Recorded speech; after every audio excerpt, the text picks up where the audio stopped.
Hey everyone, Zach here from Windows Central and welcome back to another video. Now today we're taking a look at Windows 10 X. This is Microsoft's new, modern and lightweight version of Windows designed for people who are more comfortable using a Chromebook or an iPad as their laptop or PC. So yes, this is a simplified version of Windows built from the ground up with modern workflows in mind. That means it doesn't support legacy desktop applications and prioritizes web and always connected experiences. But before we get to all of that, let's start by taking a look at some of the new user interfaces and features unique to Windows 10 X. And where else better to start than with the Start menu. So yes, this is the new Windows 10 X Start menu. At the top here we have our search bar, which allows us to search the web as well as our installed apps and settings. So if I search for Windows here, you'll see our web results at the top as well as apps below that, and then our settings below that. Below that we have our apps list, which shows us 3 rows of 5 icons with a show all button that reveals all of the installed apps on our PC. You can move around icons in this UI if you want to customize it, but that's as much customization as you're going to get. There's no live tiles and there's no app folders, unfortunately. You can of course right click on icons and pin them to the taskbar if you want. So let's pin mail and files as well, and they will show up in the taskbar just like that. Now below the apps list here we have our recents area, which shows us our recently installed apps as well as recently opened documents in Microsoft Office. So if we click on, say, this Word document here, that will open up in Microsoft Word. Or if you don't have Word installed, that will open up in the web browser and load up the Office web app instead. So that's a very quick look at the new Windows 10 X Start menu. Moving on to the taskbar, which has also been given a facelift on Windows 10 X. As you can see, pinned and running apps are no longer left aligned. They are now centered alongside the Start and Task View buttons. And the system tray has also been simplified quite a bit. There are no longer different buttons for different flyouts, such as volume and Wi-Fi. All of that has been consolidated into this new quick settings panel, which we will talk about in just a bit. But first, I just want to showcase some of the new animations that you can find in the taskbar on Windows 10 X. So if we click on the Start button here, you'll see that there's a subtle animation that plays. Same goes for the Task View button, and same goes for pinned and running apps. If I click on the Mail app, for example, here, you'll see that the icon pushes in as I click it, and then the app will open. And if I minimize the same app, the icon will sort of bounce when it minimizes to it, which is really quite nice. So yes, the new taskbar, I'd call it a simplified taskbar. There's really not a lot you can do with it. You can resize it if we jump into settings. There are 3 different sizes you can choose from. We have medium, which is the default one right now. We also have the small size here, and then there's also a larger size, which is good for tablets. We'll keep it at medium though, because that is the default. And now we can move on to the system tray, which, as I said, has been simplified. All of those old flyouts that used to sort of be on the taskbar have now been consolidated into this quick settings panel. So if I want to get access to my Wi-Fi list, I can press this arrow here and that will show me my Wi-Fi list. If I want to get access to my Bluetooth devices, I can do that through this UI, which is quite nice. If I want to change my volume, I can do that up here with this slider. And if I want to change my audio devices, I just have to press on that arrow and I can do that through this UI. So yes, moving everything into the quick settings panel, all in the name of simplicity. That's the whole point of Windows 10 X. It's a simpler version of Windows 10. And that means moving everything into one big Action Center button, which can be pressed like that. Above the quick settings panel is, of course, your notifications, which are still here and that operate basically the same. You can interact with notifications, you can clear all if you want. Now, in addition to all of that, the Action Center also has a new music control UI, which allows you to play and pause music as well as skip tracks, which is super nice. Now, on the subject of audio, if you're on a device with a dedicated volume rocker, there's a new volume slider UI which pops up when you press volume up or volume down, which looks like this. And honestly, I think this looks much better than the Windows 10 one.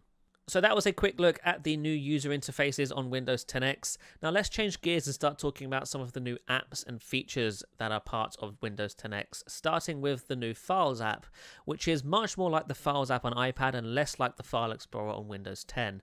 This is a very simple file manager that's also synced with OneDrive.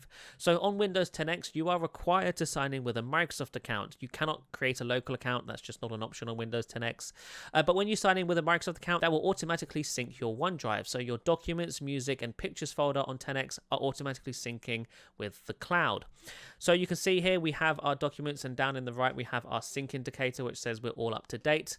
All of these files that I'm seeing right now are also available in my OneDrive and are being mirrored on my Windows 10X device. The only folder that doesn't get mirrored to OneDrive is the Downloads folder, which you can see here.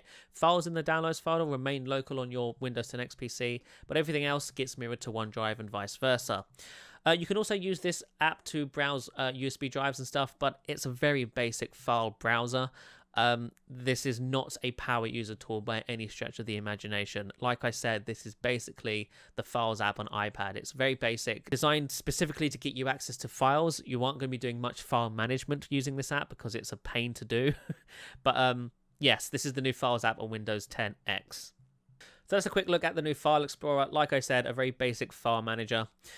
Moving on, you may have already noticed, but all apps run in full screen on Windows 10X, and that's a deliberate design choice by Microsoft. Microsoft says that 10X at launch will only be launching on low-cost, low-end, small-screen devices where you wouldn't really want to cascade multiple windows at once. So they took out the option, and all apps now run full screen. This will likely change in a future version of Windows 10X as it becomes available on more and more devices. But with version 1, all apps run in full screen, and there's no option to turn that off, unfortunately. You can still multitask with two apps side by side, just like Windows 10. So if we open up two apps here and drag down from the top, we can initiate Snap Assist, which will allow me to snap two apps side by side like that. But new to Windows 10X is a new gesture system, which allows you to initiate Snap Assist with the touchpad. So all I have to do is use 3 fingers to swipe to the right, and that will snap the app to the right and allow me to choose an app on the left to snap. Now, if I want to get rid of the Settings app, I just have to swipe to the right again, and the Settings app will minimize itself and Mail will become full screen. So that's a nice addition to Windows 10X, using the touchpad as a gesture system for Snap Assist.